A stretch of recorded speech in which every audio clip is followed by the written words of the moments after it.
नमः शिवाय। सर्वेश्वर भोलेनाथ, क्या मेरी आराधना में कोई त्रुटि रह गई है या आप मेरी धैर्य की परीक्षा ले रहे हैं, ये मैं नहीं जानती। किंतु स्वामी, आप मुझे शीघ्र ही दर्शन दीजिए। मेरी आंखें आपके दर्शन के लिए तरस रही हैं स्वामी, तरस रही हैं। ओम नमः शिवाय। शिव शिव शिव शिव शिव शिव शिव। यहाँ तो किसी की परीक्षा हो रही है और किसी की परीक्षा और आराधना में विघ्न डालना उचित नहीं है नारद। चुपचाप यहाँ से निकल चलो। नारायण नारायण। भ्राता दक्ष का महल तो सूना पड़ा है, कहाँ गए होंगे सब लोग? चलो नारद, भावज वीरणी के कक्ष की ओर, कदाचित वहां भेंट हो जाए। नारायण नारायण।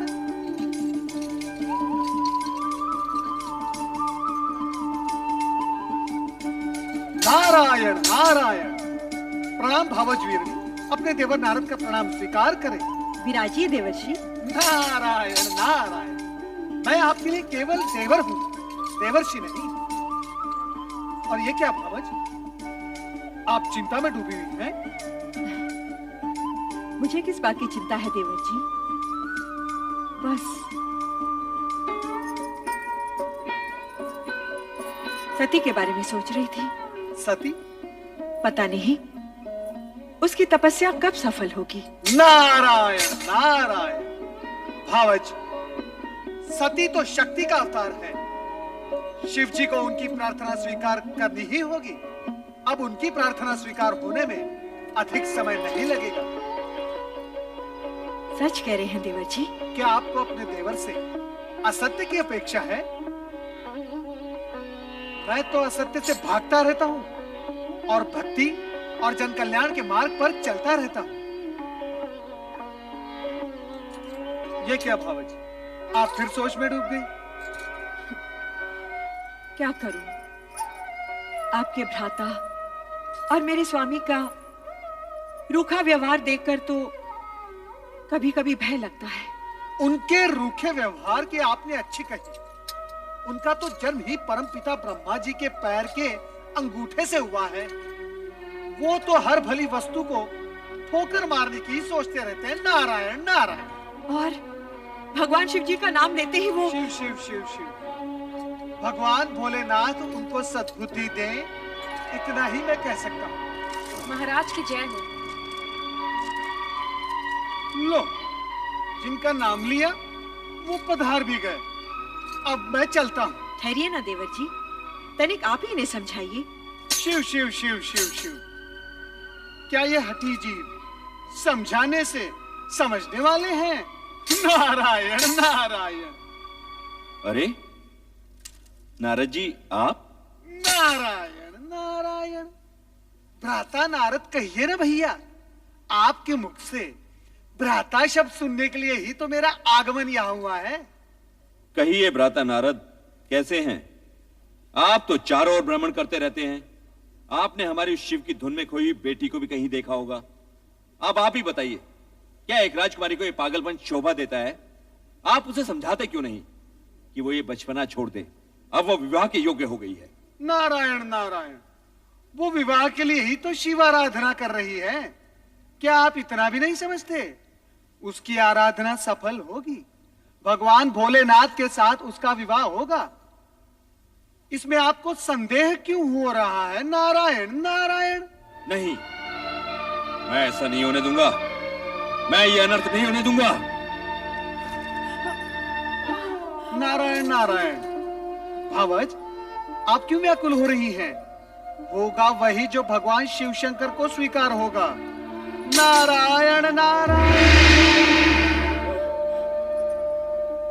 मेरी सती का क्या होगा? क्या होगा मेरी सती का? मेरी सती का क्या होगा? मैं तुम्हें एक नहीं अनेक बार समझा चुका हूं कि सती को शिवाराधना साधना करने से रोको। उसे समझाओ महारानी कि वो अपने मन में शिव के प्रति इतनी निष्ठा भक्ति जगाकर अनर्थ ना करे। जो स्वयं अपने होने का अर्थ जानने के प्रयास में लगा हो, वो कोई अनर्थ कैसे कर सकता है? और रही बात सती को शिव की आराधना उपासना करने से रोकने की, तो स्वामी, आराधना, उपासना, निष्ठा, ये तो मन की भावनाएं होती हैं, और भावनाओं पर भला कोई कैसे अंकुश लगा सकता है? ये सब कहकर तुम हमारी अवज्ञा कर रही हो महारानी। मैं ऐसी धृष्टता कैसे कर सकती हूँ? धृष्टता नहीं तो ये हमारी आज्ञा का पालन भी नहीं। महारानी, मां होने के नाते अपनी संतान का शुभ अशुभ सोचना तुम्हारा कर्तव्य है, तो पथ भ्रष्ट होने पर उसे उचित मार्ग दिखाना तुम्हारा धर्म भी है। आप संभवतः उचित कह रहे हैं स्वामी, परंतु हमारी सती ना तो कोई अशुभ कार्य कर रही है और ना ही वो पथ भ्रष्ट हुई है। वो वही कर रही है जो उसके ज्ञान के अनुसार उचित है। तुम्हारा तात्पर्य है कि सती इस योग्य हो गई है कि उसे ज्ञान अज्ञान का बोध होने लगा है? नहीं महारानी, नहीं। तुम्हारी ये सब बातें बुद्धिमता का परिचय नहीं दे रही।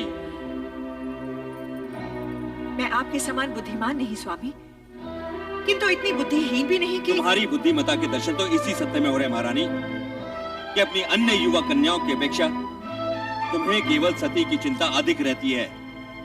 तुम्हारी ममता, नेह, स्नेह सती के प्रति अधिक है। ये आपका भ्रम है स्वामी, सत्य नहीं।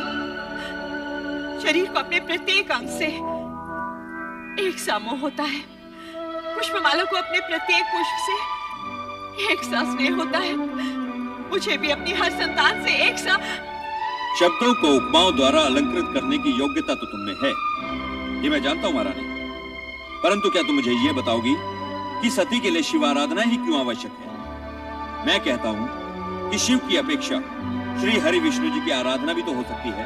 हो सकती है, परंतु केवल श्री हरि विष्णु की आराधना करने वाला शिव जी का प्रिय भक्त नहीं हो सकता।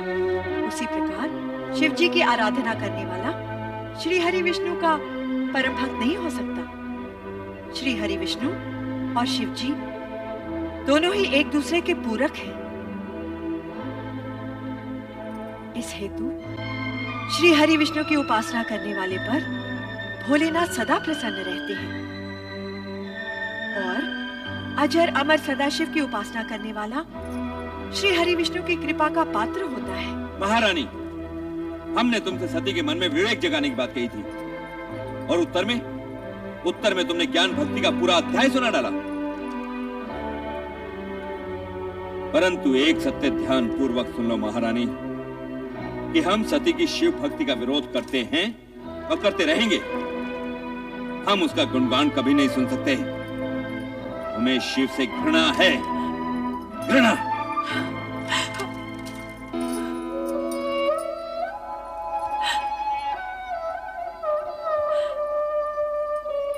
शिव से घृणा और स्नेह करना मनुष्य के वश में नहीं होता, वो भी केवल शिव की इच्छा पर ही निर्भर होता है।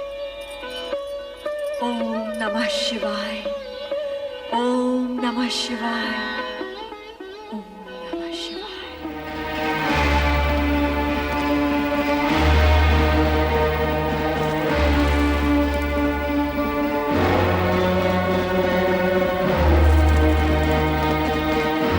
सुलेखा, सुलेखा, जी महाराज।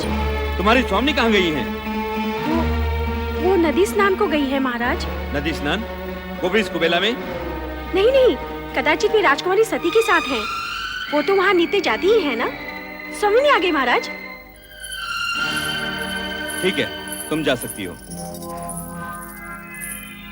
महारानी, सती कहाँ है? वो अपनी बहनों के साथ संध्या भ्रमण के लिए गई है। संध्या भ्रमण? हाँ। या नदी भ्रमण? हम सभी नदी तट पर थे, मैं, सती और उसकी बहनें। परंतु महारानी, मेरी अन्य पुत्रियां और तुम तो आ गई हो। सती को अकेली कहाँ छोड़ आई? मैं जानता हूं महारानी कि सती वहां क्या कर रही होगी। वो वहां शिव नाम के खिलौने बनाकर उनके साथ खेल रही होगी। स्वामी, ऐसी बातें मुख पर न लाइए। शिव के प्रति सती की भावना को खेल ना कहिए। महारानी, ये माना कि सती की आयु अभी उचित अनुचित का भेद करना नहीं जानती, परंतु तुम उसे प्रोत्साहन दे रही हो। तुम उसे जानबूझकर ऐसी दिशा की ओर जाने की अनुमति दे रही हो जहां दुख ही दुख है, कांटे ही कांटे हैं। स्वामी, यदि आप उसके पिता हैं, तो मैं उसकी माता हूँ। मैंने 9 महीने उसे गर्भ में रखा है, पालन पोषण करके बड़ा किया है। क्या मैं अपनी पुत्री को सुखी देखना नहीं चाहती? महारानी, यदि ऐसा होता तो तुम स्वप्न में भी अपनी पुत्री के लिए ऐसे पति के विषय में ना सोचती जो गृहस्थ धर्म का पालन करना ही नहीं जानता, जो पर्वत श्रृंखलाओं पर बैठा बभूति रमाए बागंबर लपेटे अपने भयंकर गणों के साथ योगियों जैसा जीवन व्यतीत कर रहा हो। ठीक है महारानी, ठीक है। मैं अभी इसी समय सती को बलपूर्वक यहां ले आता हूं। नहीं स्वामी, नहीं। मैं आपसे हाथ जोड़कर विनती करती हूँ, विधाता के लिखे को चुनौती मत दीजिए। सती की साधना भंग करके पाप के भागी मत बनिए। आपका ये एकमात्र पाप आपके जीवन भर के पुण्यों का फल आपसे छीन लेगा। आप चिंता छोड़िए स्वामी, और परिस्थितियों की नौका को समय की धारा में छोड़कर निश्चित हो जाइए और सती को उसकी आराधना करने दीजिए स्वामी। पिताश्री, पिताश्री, मेरा व्रत सफल हो गया। पिताश्री, मेरी तपस्या सार्थक हुई। सती, अपनी चेतना में लौटाओ। पिताश्री, मैं तो पूर्ण रूप से चेतन हूँ। मेरी साधना की सफलता ने तो मुझे और चेतन कर दिया है, मुझे और चेतन कर दिया है। पिताश्री, सती, प्रलाप बंद करो। अब तो आलाप आरंभ हुआ है पिताश्री। आलाप, दिव्य सुर और मधुर झंकार से पूर्ण आलाप। भगवान शिव ने मुझे अर्धांगिनी स्वीकार करने का वरदान दिया है पिताश्री। मुझे वरदान दिया है, मुझे वरदान दिया है। वरदान? तुम्हें अर्धांगिनी बनाने का? क्या उस भस्म लिप्त देव को हम अपना जामाता बनाएंगे? कदापि नहीं, कदापि नहीं सती। हम ये वरदान फलित नहीं होने देंगे, नहीं होने देंगे।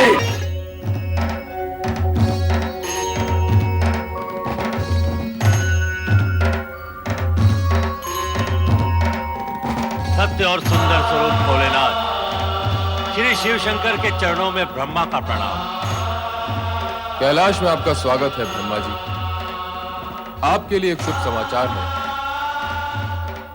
दक्ष पुत्री और आपकी पौत्री की तपस्या से प्रसन्न होकर मैंने उसे अपनी पत्नी बनाने का वचन दे दिया है। अपने और मेरे बीच इस नवीन संबंध के जुड़ने की सूचना देकर आपने मेरा मन प्रसन्न कर दिया प्रभु। मैं आपका अति आभारी हूं। इतना अधिक भी प्रसन्न मत होइए ब्रह्मा जी। कहीं ऐसा ना हो कि आपकी प्रसन्नता आप तक ही सीमित रह जाए। आपके कहने का तात्पर्य क्या है सदाशिव? आपके पुत्र दक्ष प्रजापति का मन मुझसे विमुख है।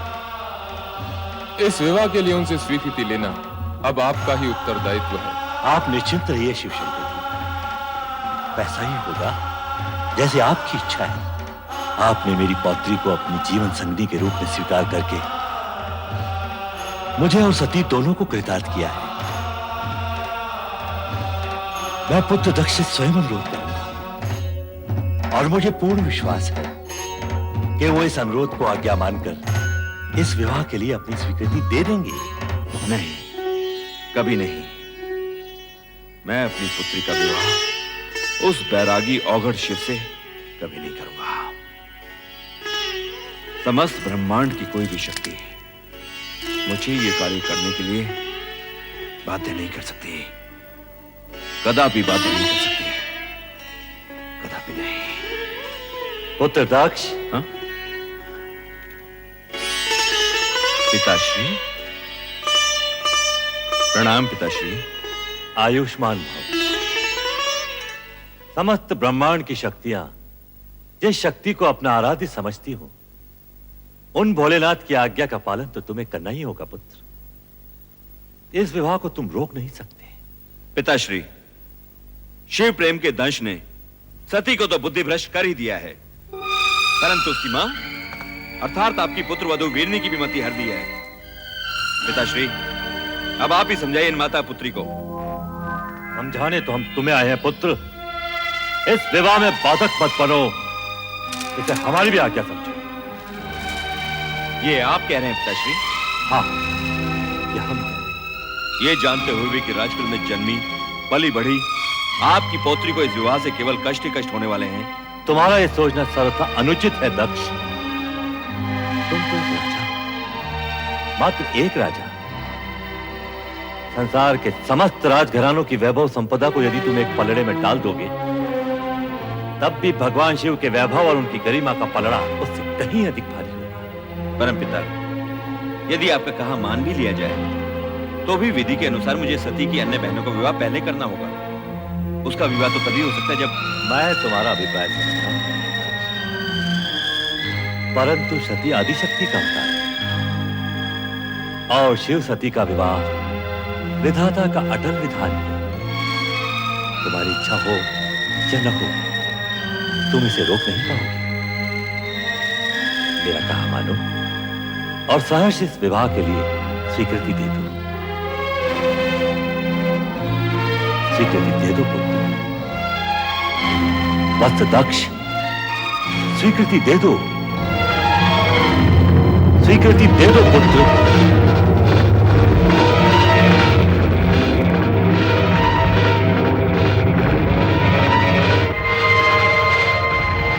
जैसी आपकी आज्ञा पिताश्री। सदा सुखी रहो पुत्र। और सर्वप्रथम ये शुभ समाचार हमारी पुत्र वधु और पौत्रियों तक पहुंचा दो, जिससे उनके अशांत हृदय को शांति मिले।